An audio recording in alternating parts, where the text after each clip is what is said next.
keselamatan itu tidak terjadi karena perbuatan baik. Katanya percaya Tuhan, tapi kok nggak Kristen? Wah, ada memang. Ada Pak, yang kita bahas hari ini. Katanya kan percaya Tuhan ya. Bapak kenal siapa namanya? Kalau nama jangan di share dong. Kita akan ngobrol tentang topik ini Sobat Reida, tapi hari ini spesial bersama dengan salah satu hamba Tuhan. Aslinya sih dari Surabaya, tapi kebetulan kita berjumpa by Zoom, itu lagi di luar kota. Ya, kita mau sapa dulu Pastor Ezra Sutopo. Halo Pastor Ezra, salam. Halo, shalom, halo semuanya. Terima kasih sudah sambung di Bahtera FM. Kita juga senang banget kalau Pastor Ezra boleh bergabung di hari ini. Gimana kabarnya Pastor, baik? Yes, thank you. Baik. Lagi having fun juga, chilling. Meskipun juga ngurusin kerjaan, tapi everything has been good. Yes. Jadi memang harus seimbang ya, antara kerja sama refreshing ya, cuy ya. Kalau kita gimana, Pak? Kita pasti ada refreshingnya, tenang aja nanti.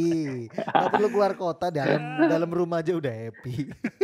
Tapi Pastor Ezra, hari ini kita bicara tentang satu hal yang sering mungkin dialami oleh beberapa anak Tuhan gitu ya. Saya ini percaya Tuhan, tapi asalnya saya bukan Kristen. Kalau untuk memutuskan saya jadi Kristen itu banyak halangannya. Mungkin banyak, dari orang tua. Betul, banyak tekanannya, bahkan banyak harga yang atau besar harga yang harus dibayar karena mungkin keluarga yang harus dikorbankan dan lain-lain. Tapi kalau menurut Pastor Ezra sendiri, masalah ini sebenarnya banyak gak sih ada di sekeliling Pastor Ezra juga? Oh ya, mungkin banyak sekali tidak, tapi ada dari beberapa jemaat kita yang juga ngalamin ya istilahnya.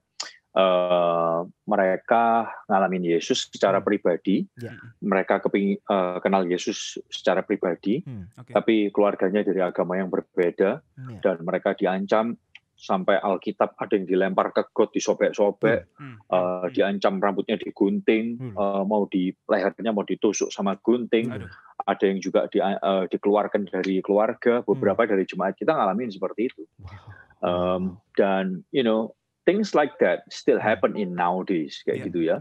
Hal-hal seperti itu masih terjadi sampai hari ini. Masih ada cerita-cerita seperti itu sih. Berarti ini ya pengalaman beberapa anak Tuhan ya.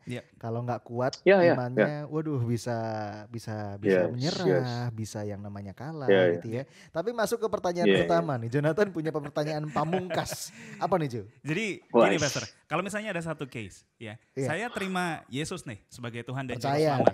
Percaya satu-satunya. Tapi mohon maaf, saya masih belum bisa ikut kebaktian. Baptis nanti dulu. KTP masih belum bisa diganti. KTP masih belum diganti. Belum bisa diganti kan. Nah, gitu. Tapi apakah dengan kita percaya sama Yesus, berarti kita sudah menerima keselamatan dan masuk surga, Pastor? Meskipun kita bukan Kristen ya? Oke. Nah, kita harus kembali ke apa yang firman Tuhan bicarakan. Saya akan kasih Anda gambaran terlebih dahulu ya. Sekali lagi, saya lihat adalah gini sih. Waktu Tuhan Yesus disalib di Golgota, ada dua penjahat yang disalib bersama dengan dia. Betul. Nah, lalu kemudian salah satu penjahat itu berkata, wah kamu nih benar-benar, kamu nih luar biasa, kamu nih sesuatu yang berbeda, kamu nih anak Allah ini kelihatannya nih ya, kayak gitu. Nah, dan sejak itu juga Yesus berkata bahwa hari ini juga kamu akan ada di Firdaus bersama dengan aku. So dari konsep ini kita perlu mengerti bahwa gini, keselamatan, sorga, ini bicara keselamatan ya, sorga, itu bisa Anda dan saya terima jadi milik kita, bukan karena perbuatan baik kita. Bukan karena Anda rajin ibadah, rajin pelayanan, maka sorga milik Anda. So ketika Anda kenal Yesus sebagai Tuhan dan Juru Selamat, ini sorga jadi milik kita langsung. Nah, ini kenapa saya ceritain ini, karena kita nggak hanya bicara menurut saya, kita harus kembali kepada Alkitab, dan apa yang saya bicarakan harus Bible based, ya, berdasarkan firman Tuhan. Dan saya nggak mau ngomong sembarang, menurut saya, kita harus lihat apa yang Alkitab ajarkan. Nah, berdasarkan cerita ini, kalau kembali ke pertanyaan Anda tadi, bagaimana ketika ada orang yang kenal Yesus secara pribadi, tapi belum bisa bergereja karena situasi. keluarga, apalagi di Indonesia KTP ada agamanya, agamanya masih belum bisa dirubah. Dan saya kembali ke pertanyaan Anda adalah apakah mereka bisa selamat, istilahnya gitu kan ya? That's your question, right? Nah, kalau kita kembali dari apa yang Alkitab lihat ini, ya sekarang Anda juga mulai bisa menelaah dengan rasional kita. Kalau kita sekarang sudah punya base yang sama. Kalau mereka belum bisa ibadah karena keluarga, kalau mereka belum bisa ganti KTP, I don't think gereja dan KTP menyelamatkan, tapi nama Yesus itu yang menyelamatkan. You know? So, ya. Tapi beda lagi case-nya ketika gini, kita terima Yesus, tapi malas ke gereja. That's a different case. Iya. Anda nangkap ya? Nangkap. Jadi karena obrolan kita sebagian orang memang silakan. Iya, Pastor. Sebagian orang cari istilahnya plesetan gitu ya. Nah, nanti kalau udah diplesetin kembali lagi ke akar ceritanya. Loh, berarti kalau begini, loh tunggu dulu.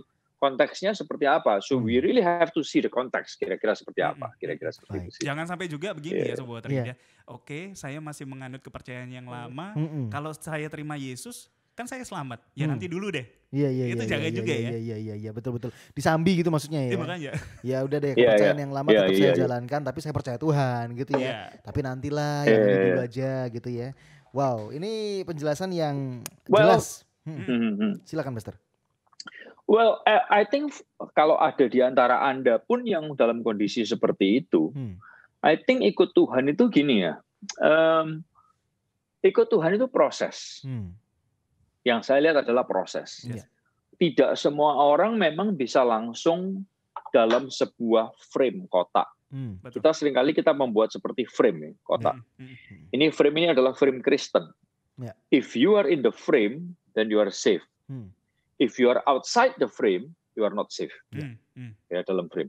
Tapi cara pandang kita perlu berubah. Jangan lihatnya kotak, tapi kita lihatnya gini. Seperti banyak titik, manusia itu seperti banyak titik di mana-mana, Tuhan itu di tengah. Nah, sekarang kita nih di titik arahnya kemana? Makin dekat atau menjauh? Nangkep ya? Kalau ada di antara Anda yang sedang mendengarkan, Sobat Bahtera Yuda, dan Anda sekarang dalam kepercayaan lain, dan Anda sedang lagi memikirkan kekristenan, I mean more than welcome to adventure Jesus dalam kehidupan Anda, gitu sih. I mean like saya juga nggak bisa berkata bahwa kamu harus, no. Like iman kita tuh bertumbuh gitu. Jangan sampai kita punya iman orang lain mesti ngelakuin. Halo, kan seringkali itu yang terjadi gitu ya. So I mean. Yes, our faith is growing. And kalau Sobat Bahtera Yuda ada yang lagi sedang mendengarkan ini, dan Anda sedang mendengarkan Yesus, ada Tuhan yang mencintai orang berdosa, ada Tuhan yang mau menerima orang yang nggak sempurna, dan Anda sedang dalam transisi, hey, more than welcome to adventure Jesus. Yes. Baik, seperti itu. Luar biasa, ini penjelasan yang semoga bisa menjadi jawaban buat kita semua ya Sobat Bahtera. Belum Kristen, tapi sudah percaya sepenuh hati. Berarti memang sudah sepenuh hati sudah mendekat pada yang tadi ya Pastor Ezra bilang satu titik yang bernama pribadi Yesus itu sendiri ya. Tapi Pastor kita masih punya beberapa pertanyaan yang bikin saya juga masih bingung nih ya Pastor ya.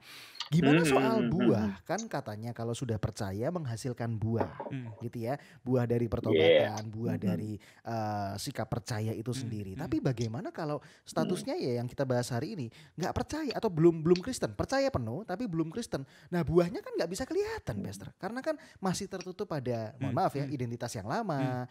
Gimana orang bisa tahu?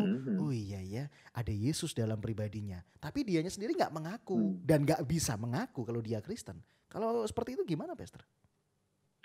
Nah, kita harus lihat lagi juga konteksnya dia belum bisa mengaku dan karena apa? Apakah dia masih dalam proses atau memang dia cuma tipikal yang istilahnya ya mau kenal Yesus, dibaptis hanya untuk menikah. Tapi you know what I mean? Situasinya bisa beda-beda. So kalau Anda bertanya seperti itu dan pertanyaannya kenapa? Apakah pertanyaannya hubungannya dengan keselamatan? Betul. Atau orang ini mesti ngapain? Berarti kan kalau kita percaya berarti kan ada buahnya. Dan jangan lupa juga, kita kan punya tugas nih, Pastor. Waktu Yesus terangkat ke surga, kita kan harus memuridkan dan membaptis juga. Nah, bagaimana anak Tuhan yang masih percaya tapi masih belum bisa mengaku diri Kristen? Berarti kan belum bisa berfungsi. Belum bisa berbuah dong berarti. Nah, kalau belum bisa berbuah bagaimana bisa masuk surga, kan seperti itu ya, kan nggak menjalankan tugas. Gimana, Pastor? Kalau pertanyaannya hubungannya dengan sorga, ya keselamatan, sekali lagi kita kembali ke pembahasan kita yang tadi. Penjahat yang disalib di sebelah Yesus, dia ngakuin Yesus, itu adalah anak Allah. Yesus berkata, hari ini juga kamu di Firdaus. Pertanyaan saya adalah, dia sempat berbuah nggak? Nah, enggak juga ya. Itu dia. Betul. Jawaban pamungkas. Oke, Anda yang menjawab pertanyaannya, bukan saya yang jawab ya. Anda yang jawab ya. Dia sempat berbuah nggak? Dia sempat menangin jiwa nggak? Dia sempat memuridkan nggak? Sempat pergi ke sinagog nggak? Sempat melayani nggak? Nothing that he could do. Dia cuma hanging on the cross, just like seconds before he died. Yes. Ya, ini bukan setelah dia mati, tapi beberapa, saya nggak tahu, menit atau detik sebelum dia mati. Dan dia udah nggak bisa kemana-mana, just on the cross. Betul. Sekali lagi, keselamatan itu tidak terjadi karena perbuatan baik. Yes. Tapi perbuatan baik, buah, itu adalah wujud kita nih dikasih Tuhan kemurahan. Yes. Kita menghargai kemurahannya Tuhan. Gitu. Nah, jadi sekali lagi, kita selamat itu bukan karena buah kita, bukan loh. Ya, buah kita itu hanyalah byproduct, bahasa Indonesia apa ya byproduct itu, hasil otomatis dari perubahan hidup kita. Bisa diikuti nih, kira-kira gitu. Buah kita itu bukan penentu kita masuk surga apa enggak, no. Tapi buah kita itu adalah byproduct from our relationship with Jesus. Istilahnya itu hasil dari hubungan kita dengan Yesus.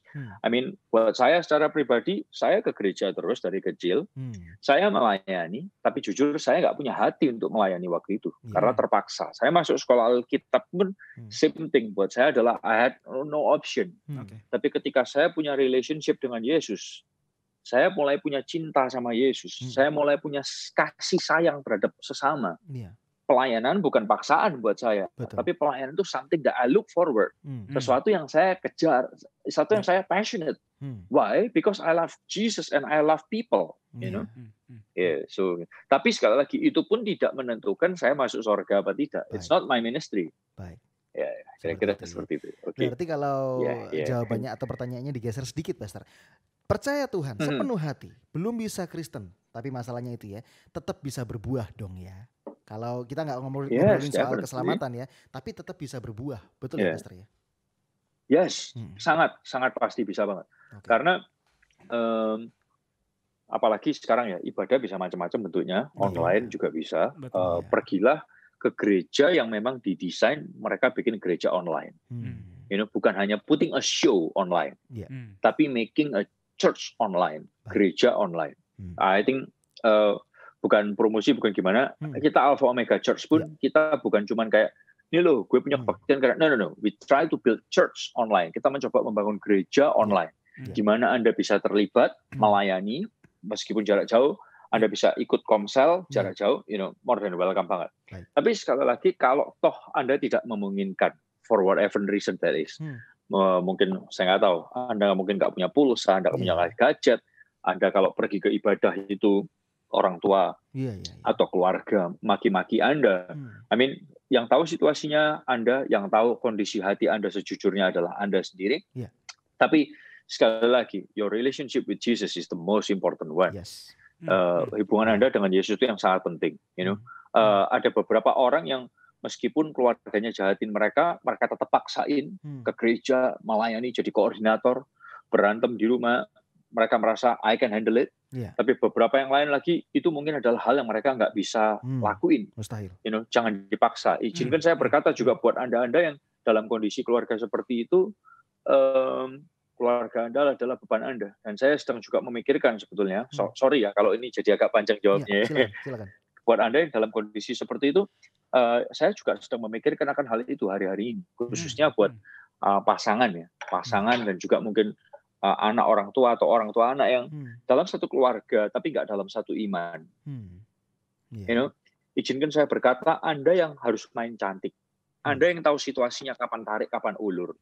Ada momennya Anda harus gaspol, ada momennya Anda harus rempol. Ada bukan rempong ya, rempol ya. Oke. Yes, ya. Ada momennya Anda harus being radical. Tapi juga ada banyak momennya Anda harus main cantik. Bangun hubungan yang baik, tunjukkan kasih, itu yang paling gampang.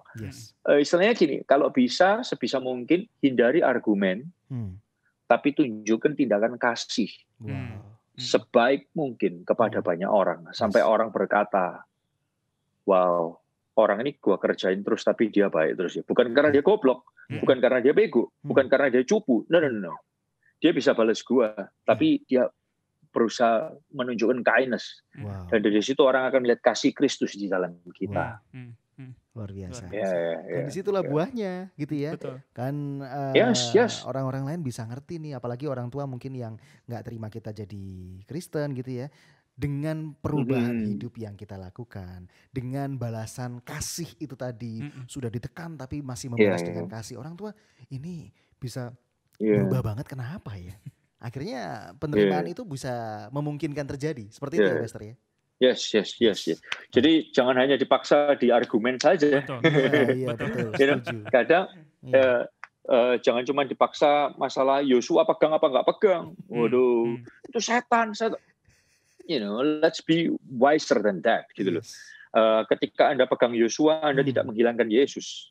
Kalau Anda pegang Yosua dan Yesus hilang, berarti Yesus itu kalah sama Yosua doang. Coba kita pikir dong secara nalar. Kalau keselamatan kita hilang hanya karena kita pegang Yosua, berarti Yesus mati di kayu salib sama Yosua, lebih besar Yosua dong kuasanya. Wow. Ini coba kita harus mikirin dong. Pertanyaan yang sebenarnya tadi Jonathan juga sempat tanyakan ke saya aja ya. Kenapa ini udah percaya nih, tapi gimana soal ritual-ritual keagamaan? Nah, ini Pastor juga sudah menuju ke sana. Gimana Pastor? Nah, ini mungkin bisa dijelaskan. Oke. Sekali lagi, situasi seperti itu adalah situasi yang kita nggak bisa pukul rata ya. Tapi setiap Anda akan punya penilaian baik dari iman Anda secara pribadi dan juga situasi. Sekali lagi saya ulang, iman kita secara pribadi dan juga situasi. Ada situasi di mana Anda harus radikal. No, aku nggak begituan. Tapi ada di situasi di mana Anda harus. Saya berikan contoh ya. Saya punya seorang kawan, salah satu keluarga konglomerat Indonesia. Nah, dari agama kepercayaan lain, lalu kemudian salah satu keluarganya menikah. Nah, waktu pernikahan itu, karena kepercayaannya adalah pegang Yosua, semua harus pegang sembayangan. Nah, giliran satu ini pegang sembayangan, pendetanya ada di situ. Dan pendetanya teriak, kamu jangan pegang, itu iblis, itu iblis. Anda tahu apa yang terjadi? Pendetanya ini bukan makin disayang, bukan makin dicintai, wow, ada Yesus di dalam kamu, tidak. Justru dimaki-maki dan diusir, disuruh pergi. Pertanyaan saya adalah, dalam kondisi seperti itu, apakah Anda jadi berkat atau tidak? Nangkep ya? Nah, tapi sekali lagi, bukan berarti kita melegalkan dan mengizinkan semua hal. Tidak, sekali lagi, itu tergantung iman kita dan juga tergantung situasi. Oleh karena itu Paulus, Petrus, rasul-rasulnya Yesus, ada banyak hal yang mereka lakukan yang kadang itu juga berlawanan dengan upacaranya agama Yahudi di zaman itu. Nangkap ya? Memetik gandum di waktu hari Sabat dan bla bla bla. Nah, tapi kita harus tahu situasinya seperti apa dan apakah Anda punya iman untuk itu atau tidak. Bisa diikutin ya. So I mean we have to see our faith and also the situation. Seperti itu. Bukan berarti terus saya mengatakan, semua harus dilegalkan. No. Saya juga orang yang, saya nggak bisa pegang Yosua. I mean kalau saya diajak Yosua, saya pasti bingung ini Yosuanya diapain. Nah, I mean seriously, saya nggak tahu.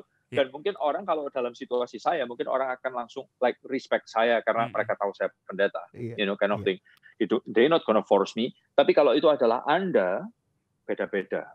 Kalau Anda bisa berkata, oh aku udah nggak pegang Yosua lagi, dan your family can accept you, it's good, it's fine. Yes. Do that, be radical. Tapi kalau Anda berada di situasi yang dimana your voice might not be heard, Anda di bawah tekanan, dan Anda harus, sekali lagi, Yosua tidak akan mengalahkan kuasanya Yesus.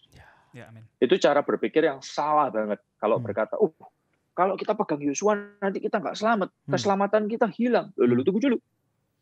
Yesus mati dan bangkit dari kayu salib, naik ke sorga, kuasanya kalah cuman sama Yosua.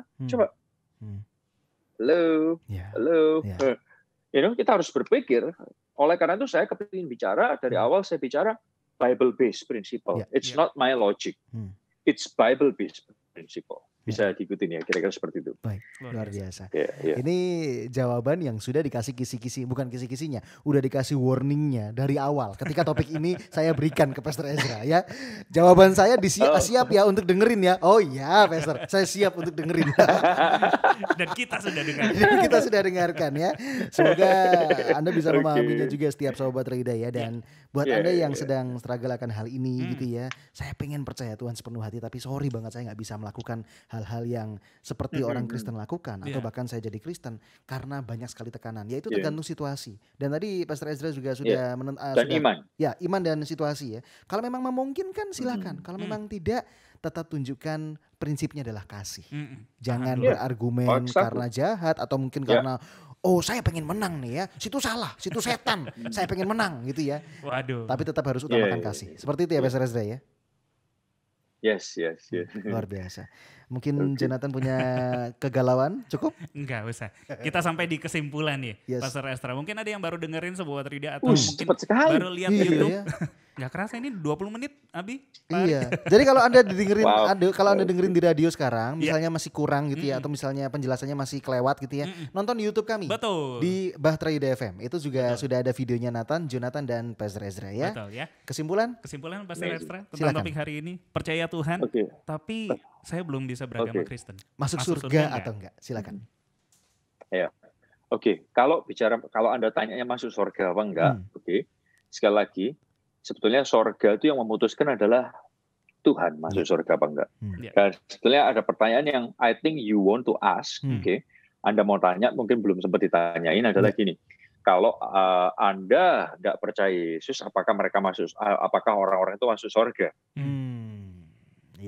Right? Itu yang juga mungkin mau ditanyakan kan. Boleh. Nah, untuk menjawab itu ada beberapa cara menjawab sih. Tapi saya mau jawabnya dengan cara yang seperti ini. Buat Anda yang mendengarkan Sobat Bahtera Yuda, Anda Buddha, Hindu, Muslim, Katolik, Kristen, siapapun Anda. Ini yang saya mau ceritakan kepada Anda. Sebetulnya masuk surga apa enggak, itu semuanya masuk surga kok. Tapi surganya itu beda-beda. Sebagian punya sorga di mana di situ ada 70 bidadari, 70 perawan. Sebagian lagi sorganya adalah inkarnasi atau nirwana. Tapi kalau Yesus ngajarin kepada kita, sorganya Yesus adalah sorga di mana Allah Bapa, Sang Pencipta itu ada di sana. Yesus ada di sana. Dan untuk ke sorga ini, jalannya cuma lewat Yesus. Yesus pernah datang dari sorga itu ke bumi.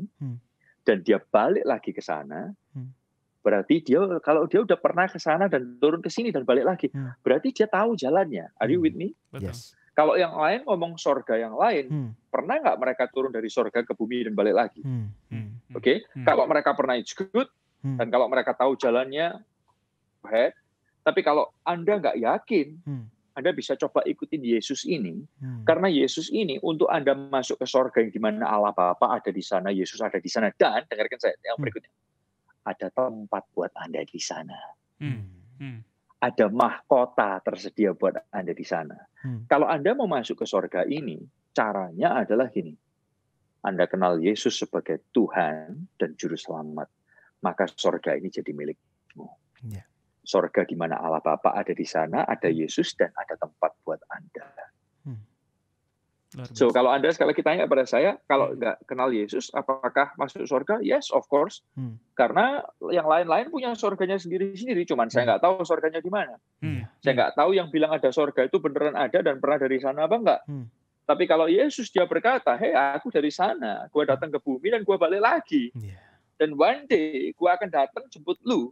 Kalau misalnya lu mati sebelum gue datang jemput lu, nih ada pengampunan dosa buat kamu, dan kamu langsung saat ini juga, kalau kamu mati, Firdaus itu tempatmu. Karena dia udah buktikin kepada penjahat yang di sebelahnya dia. So I mean, sekali lagi, surga itu bisa macam-macam. Ada yang di mana ada 70 perawan, ada yang di mana ada nirwana, Tapi kalau Anda mau ke surga yang di mana Allah Bapa itu ada, Yesus ada, dan ada tempat buat Anda di sana, lewat namanya Yesus, pengampunan dosa ada buat Anda. Amen. Surga jadi milik saudara. Luar biasa. Amin. Semoga dari perbincangan kita di hari ini jadi berkat buat Anda Sobat Rohida. Dan tetap kuat buat Anda yang sedang ada dalam masalah yang sedang kita bahas hari ini ya. Percaya Tuhan sepenuh hati. Mungkin yang pernah saya ceritakan tadi ya Ju ya. Sampai download aplikasi Alkitab gitu ya. Di-download, di-download, di-uninstall supaya nggak ketahuan gitu ya. Waduh, itu luar biasa sekali dan ya tetap kuat dalam kondisi yang seperti Anda jalani saat ini. Tuhan pasti buka jalan seperti itu. Wow, luar biasa. Pastor Ezra, kita sudah ngobrol seru sekali. Saya pengen rekomendasikan ya. Ini kalau Anda pengen follow narasumber yang kami hubungi di hari ini ya Sobat Rohida. Pastor Ezra juga punya Instagram, jadi bisa Anda follow ya. Di @ezra_sutopo. @ezra_sutopo. Sobat Rohida. SOETOPO gitu ya Sobat Rohida. Untuk Son of Praise sendiri banyak sekali. Terakhir ada lagu-lagu baru juga, bener ya Pastor Ezra ya? Yes, bisa didengerin di Bahtera FM baru beberapa waktu lalu talk show bersama Pak Gideon Yusdianto ya. Pastor Ezra, terima kasih banyak. Kami ucapkan terima kasih penjelasan yang lengkap sekali dan semoga jadi kekuatan buat yang mendengarkan. Sehat selalu buat Pastor Ezra keluarga besar SOP, keluarga besar AOC juga sama semakin luar biasa. Sukses selalu buat pelayanannya juga ya Pastor Ezra ya. Sehat juga buat Anda semua. Thank you buat selalu semangat melayani di situasi seperti ini and always doing all out and creative things. It's just amazing. Apa yang Anda lakukan benar-benar jadi berkat buat banyak kehidupan, buat Sobat Bahtera Yuda, dan saya percaya Tuhan terus memperhatikan apa yang Anda lakukan dan God will bless your life. Amin. Luar biasa. Thank you Pastor Ezra. Tuhan berkati. Thank you. You are listening to pujian terbaik yang memberkati 96.4 Bahtera Yuda FM. The sound of faith, hope, and love.